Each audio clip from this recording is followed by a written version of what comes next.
Hello, welcome to Spotlight, beaming the warm glow of artistic talent across the airways. Spotlight, brought to you by the Isle of Man Arts Council. This evening, we hear about a forthcoming production of Calendar Girls the Musical coming to the Gaiety Theatre next month. More about the Oie Voaldyn Festival in Peel celebrating the start of the warmer weather. It's working already. And in what's gearing up to be a cracking bank holiday weekend in more ways than one, we get the lowdown on what's fast becoming a major event at the beginning of the summer season, the Great Laxey Brass Band Festival. Remember, do get in touch with any creative artistic endeavours you might be involved in, planning, hoping to create, or would really like to put in the spotlight this programme. Poetic, theatrical, musical, literary, ceramic, festivals, brass bands... You name it, mime, social media, on the list goes. Just get in contact. Howard Kane with an E at manxradio.com or spotlight at manxradio.com. And I'd love to talk to you. Let's get you featured, get something out on the airwaves. What's not to like, as they say. We'd be delighted to hear. There's so much going on we hear about, but there's so much more we don't hear about. Let's do something about it. Monday, 8:10. The 7:30 bus to school is late again, stuck behind a tractor somewhere up the hill. Angry school kids texting, don't appreciate the mist that's hovering on the river. But one day you hope they will. Stops behind the truck that drove 10 hours. The original West End cast performing Yorkshire from Calendar Girls the Musical, with music by Gary Barlow, who's just been performing on the Isle of Man himself, of course. Words by Tim Firth. Now, whilst the stage play has been performed here a couple of times before, the musical has never been seen on the island. Until now, because next month Stage Door Entertainment is bringing the show to the Gaiety stage, with all proceeds going to charity. Lisa Kreisky and Chrissy Sutcliffe from Stage Door, and both, I should say, starring in the production, took time out of rehearsals to tell me more. The seasons come and go, and yet the days don't change. It's based on the 2003 film of the same name, and it's just a joyous roller coaster of emotion, really. That's kind of what the basic is. It's all about friendship and love and female empowerment. And just, as I say, it's just a complete roller coaster of emotion with a fantastic local cast and crew. And why Calendar Girls? So, apart from the fact it's an amazing show, it's a subject close to our hearts, really. My husband was diagnosed with prostate cancer in 2022. He's doing well, but cancer is a wrecking ball that just kind of comes into your life, and you just have to get on with it. And we wanted, when we had the opportunity to do this project, we wanted to do it and do some good. And we are donating all proceeds from this fantastic musical to the Big Manx Community Charity. So every penny will go to help people on the Isle of Man. And of course, life imitating art, we thought we'd have a bit of fun with it as well. And we've actually done our own Manx Calendar Girls calendar, which went on sale in November last year, with all our female cast, who are all beautiful, powerful, splendid women. And they gave up their free time to pose for our nude calendar, which sold very well. And of course, all the proceeds from that are going to the Big Manx Community Charity as well. We've got maybe a handful left, and they will be on sale for a discounted price in the foyer during the show. You say, yes, the calendar going there. Did you have problem finding people who were prepared? I know it's all in the best possible taste, but finding people who were prepared to strip off at the end of the day? I think probably it says more about us and our group of friends, but no, we didn't. Everyone was quite up for it. There is, when you're doing something with nudity, it becomes normal very quickly, which I wasn't expecting. But when we did the calendar shoot, it was like, right, okay, come on, girls, we're just going to have to go for it here. And very quickly, you realise you're having a chat with someone about, what you're having for tea, and realise that they're completely naked. Well, and also we are obviously friends and close friends with a lot of the girls in the cast as well. And we created a really fun, safe environment for it anyway. And actually, we ended up doing two naked shoots, didn't we? One for the programme with we call them the Naked Six, who are the characters who do the calendar in the show. And the actual calendar with the 12 months was actually with 10 of the ladies. So we felt very, very fortunate that we had such fun individuals involved who, even if they were a little bit nervous perhaps about the subject matter, knew the reason that we were doing it was for good and was for this amazing, amazing charity. So, yeah, we've got some really fun friends. I mean, you say safe environment, but there is one of us where we were on the side of Cool Road, if you remember. Yeah, that's August. And? Or you have to buy the calendar to see. Well, you have to buy the calendar to see, exactly. Or come and see the show, because I think that one's probably made it into the programme, to be fair. Sure. What about if people have seen the stage play? Does it closely follow the stage play? Is it different? Obviously, it's musical, but is there much difference? No, it's exactly the same story. But I think the genius of Gary Barlow's music is that music has this ability to touch something primeval in us, and Gary Barlow is a master of obviously the toe-tapping tune, but absolutely using music to heighten emotion.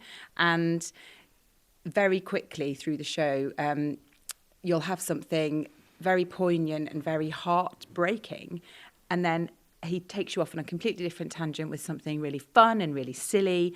So yes, the story is a sad one, but also the story is an amazing story of just ordinary ladies doing something spectacular.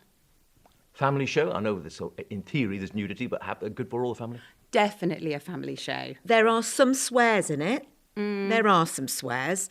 But, the actual story is so heartwarming and so, I think, current. It's about friendship and about supporting each other and about the different kinds of love that you can experience at any age, really. There are some young adults in it who are playing teenagers. There are some older members of the cast as well. It explores the idea of love between, a husband and wife, love between friends. Parent and child. And, of course, those that we've lost as well, which is a running theme, which is both sad and beautifully heartwarming at the same time. But don't be scared about the nudity. There's a line in the show that, a bit like the film Jaws, you never quite see all of the shark.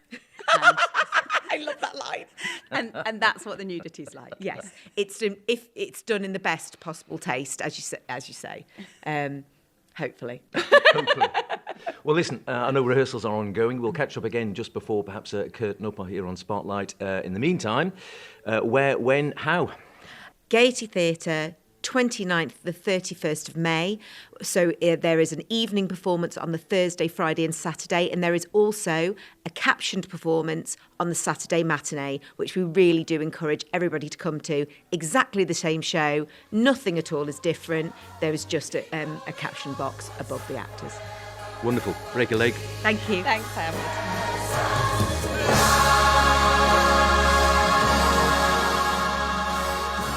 We'll catch up with them again before curtain up. It's a spectacular show, great tunes, all for a great cause, as Chrissy says. And, as Lisa mentioned there, if you're lucky, you can pick up a calendar for yourself for the rest of the year at a knockdown price. And I have to say, very tasteful, will adorn any wall very nicely indeed.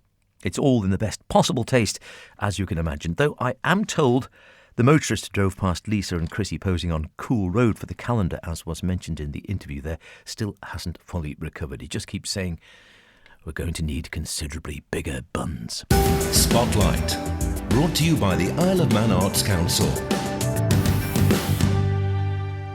Now, whilst Calendar Girl itself is still some way off, though here before you know it, no doubt, this coming bank holiday weekend is just days off and has not one but two large outdoor festivals of artistic expression, creativity, dance and music to enjoy.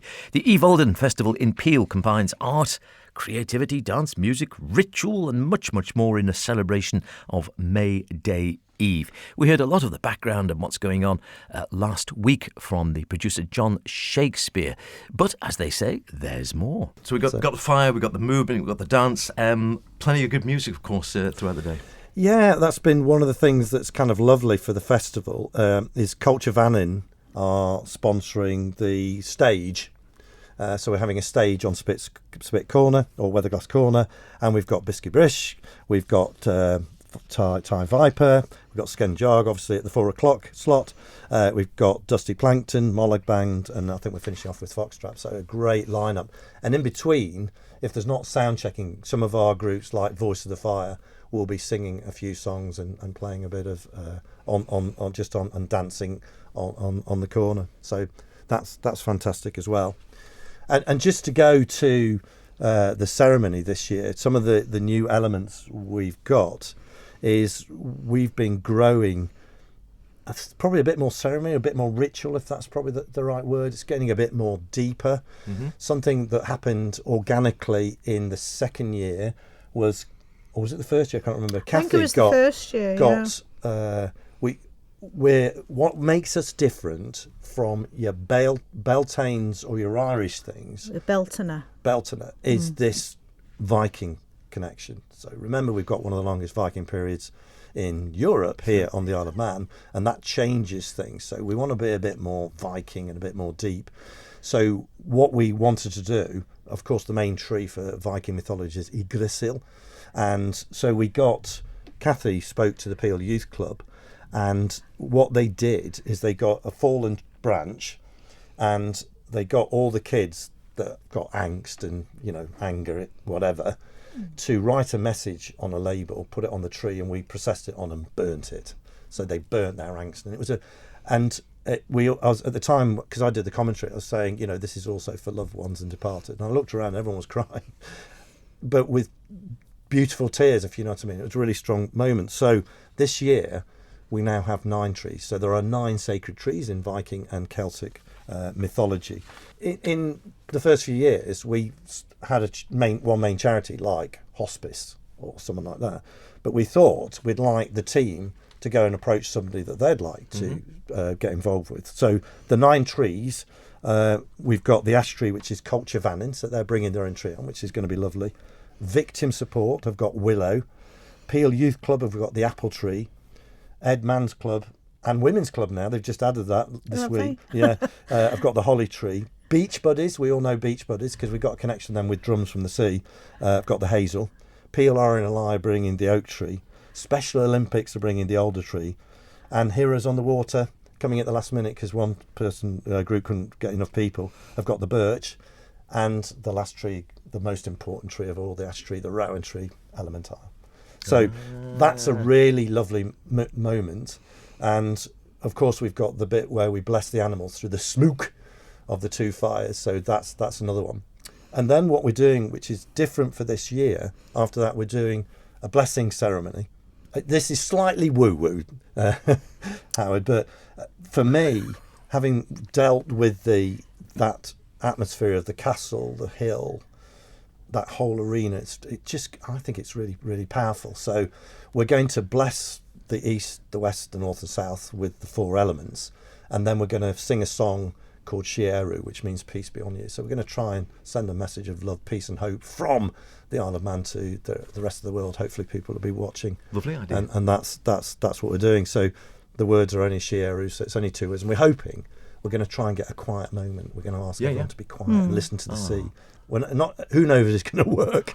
Well, I think it will, because people, like I said, do like this element, this separate element of, as you say, you've got all the loud and the noise and the joy and the fire and the summer coming in and the rest of it. But I think people really do connect with these, as you say, these sort of spiritual side of things. Can I just say we've got our craft tent, which is sponsored by the Codden Castle, and where there's going to be a big marquee on. That's another new thing, and something that's slightly different this year is that if people want to join the summer parade and hold a wax torch, we've got a few more terms and conditions for insurance purposes, that they have to become a member. So membership to Ireland Fire and Folk Festivals is £10, but they can join in the parades. And if they join in either the summer parade that starts on Peel Hill or the winter parade that starts at the Craigmallen end, the old swimming pool end, they can join in, and we've got separate enclosures for them to stand in as well, so they won't lose. In fact, they'll get some of the best seats in the house. No kids under 18 can hold a fire torch now, of course, because of insurance. That's all a lot tighter. But during the day, we've got a merch stand, and Julie Atterby Smythe is designing us a T-shirt and hoodie Brilliant. at the moment. Oh, that's gonna be good. And they can buy a solar powered flaming torch as well. Wow. So they're going to be. So if the kids want to get involved, it's kind of nice. And we encourage the Loving whole it. point of this festival. It's free. It's free of charge. When you go to Edinburgh, you have to pay like 10, 15, 20 pounds. This is free. And what it's about, we want people to join in. It's inclusive. So Brilliant. more people dressing up and getting into the spirit of the event.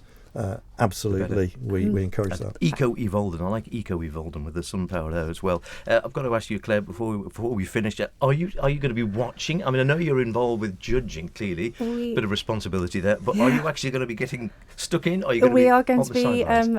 dressed up for the occasion, most Brilliant. definitely, and definitely involved during the day. But one thing to also add, as they mentioned, we're bringing in the Rowan Tree towards the end, and we're inviting the Manx diaspora around the world if they'd like to actually contact us to put a blessing or notes or anything else they would like adding to our tree that we can take in on. They can do that either via our website, which is www.elementisle.com, or they can contact us on Facebook as well. It's all happening on the 4th of May. If people want to find out more, want to go along, they want to see what's going on, can they go online? Where's the best place to look? Yeah, oievoaldyn.com, and our Facebook page is updated on a daily basis now with lots of postings. So that's Oie Voaldyn. It's all taking place on Sunday, the 4th of May, this coming Sunday, as we heard. Details online or via the Oie Voaldyn Facebook page. And the E is a Manx E, so it's O-I-E if you're looking for it. We also heard there briefly from organiser Kathy Clucas and Claire Pearce from sponsors Element Isle. And Lord be praised, it looks like the weather is going to be good for it as well. And hopefully, if the weather is good in Peel, then it will be good in Laxey as another wonderful outdoor event taking place this bank holiday weekend. The Great Laxey Brass Band Festival is in and around the village, getting underway at 1 p.m. on Sunday, a celebration of brass band music, the village of Laxey, community spirit and the great traditional family day out. Clark de Garff Commissioners and event organiser Martin Royal said the event is going from strength to strength and is now in its 8th year.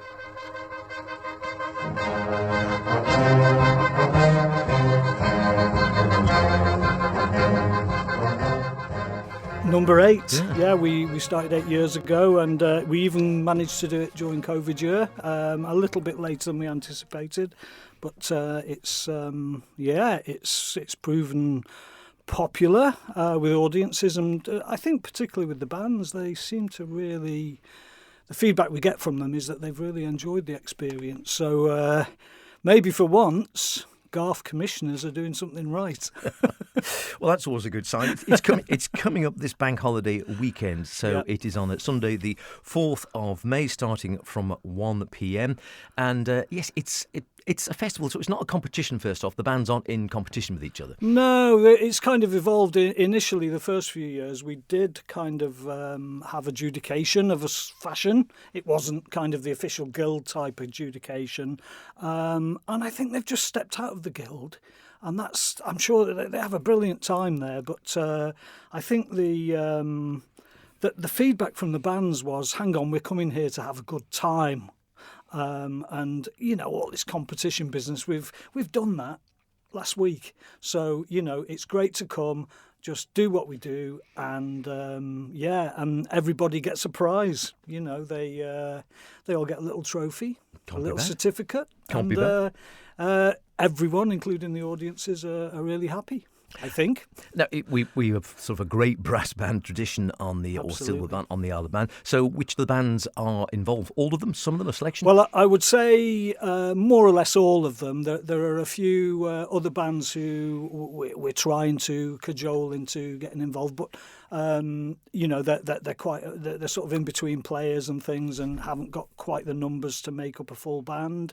So that would be nice to have 7 or 8 maybe. But I think really there are mainly 6 bands on the island, and we're in the very fortunate position of having them here all on one afternoon, all in one place, and we basically fill every nook and cranny in Laxey with them. So They're fantastic.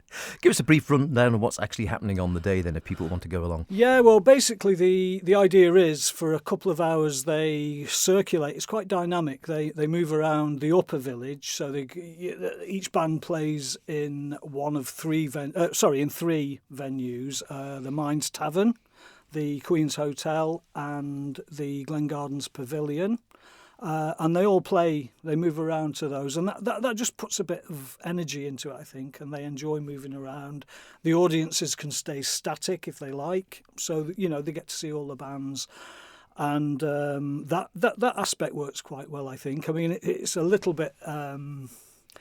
It's kind of a bite-sized version, I always see it, of the Saddleworth Festival in the UK, which is much bigger. Much bigger. Been to that, yeah. And people get much drunker. Yes, but, I've seen that too. Yeah. But it's kind of, we did have that in mind. I think I probably spent the weekend watching Brastoff or something and thought, wow, that's an idea.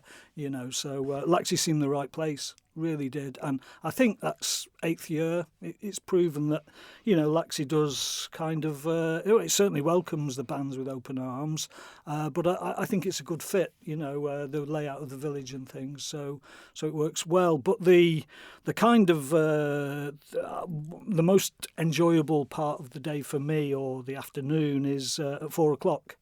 When, mad hares, they all rush down to the village square, and we get them all in the village square, and they all play together in unison, if you like. So you've got probably 150 musicians all, blasting out some great sounds. So it's very good. And throughout the afternoon, actually, the range of music, at times it's stirring, it can be poignant, so the material they play is so varied. And some of it is traditional brass band, some of it is classical music, and some of it is popular music. So there's definitely foot tappers there. So I think it's a great afternoon out for an audience, So and it's got the music, but it is, as you say, it is a sort of family day. So even if your partner or your kids aren't into the music so much, you can sort of make a family thing because there's entertainment and there's sort of food and drink and everything's all there. Yes, we've got Cookie the Clown, who we've got kind of.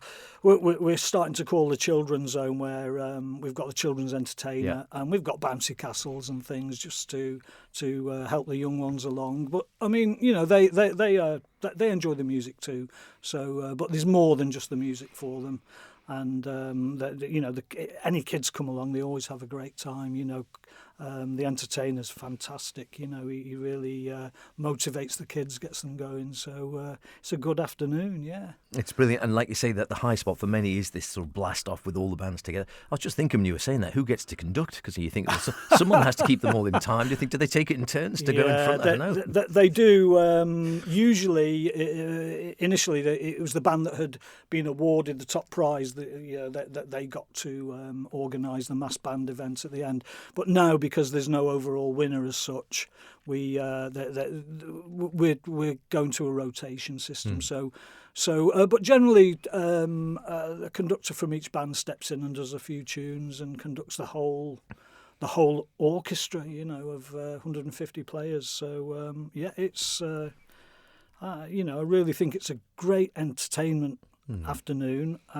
You don't particularly have to be a fan of brass band music at all, because the tunes are there and the tunes that you will know, and it we need Mr. Sunshine. Yes, and we've generally always been lucky with Mr. Sunshine. The weather deities have generally been very good to us, and looking at the forecast, we've obviously done something to... Fingers crossed, yeah. Well, we've done something to please them this year again, because it's looking sunny again for Sunday. So had a bit of rain at the start last year, but, it did stop raining. Yeah. So we managed to get the event tucked away and finished. So it was And great. as you say, it's with brass bands, I think it's just universally popular, isn't it? You don't have to be a brass band enthusiast to enjoy a good brass band, particularly in this sort of setting where, as you say, if you've ever been to the Whit Festival or to Saddleworth, where the bands are walking round and you can sort of follow them and you can get a beer or you can get a soft drink or a cup of tea, whatever you want, you know, and it just becomes it really lends itself to this sort of open air social activity, doesn't it? Absolutely, yeah. I mean, you know, and you mentioned before about the brass band tradition on the island, and that's been an eye-opener for me over the last near decade, you know, seeing how valuable they are to our culture, these people, you know, they do a massive amount, really not under the radar because we do see them a lot, but they contribute massively to Manx culture. And, you know, they're something to be celebrated. So why not celebrate it this Sunday in Laxey? Absolutely. 1 o'clock. And I think the great thing is, as far as I'm aware, it's free, is it? It's absolutely free. I mean, what's not to like? Yeah. I mean, the only thing is you might have to shell out for a cup of tea here and there, a cake, but you know, there's plenty of places to do that. So in the Upper Village, and and a lot of people that I've noticed actually combine it with. They watch the Brass Band Festival and maybe have some tea out in Laxey and then maybe even get down to the beach, especially if it's a nice day, which it will be on Sunday. So you can make a real long afternoon of it and have a marvellous time.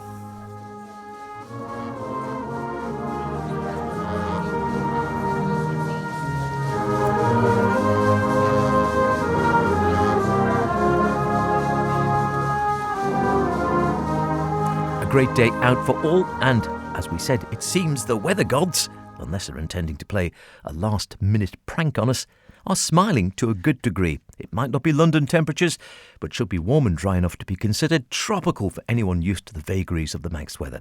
Go along to either or, better still, both of the events and celebrate the sort of community art-based events the Isle of Man does so well. That's about it for now. I'll be back next week when we'll be hearing about some creative and educational events for drummers among you, amongst other joys. See you then. Whatever you're doing, be creative about it. Himo.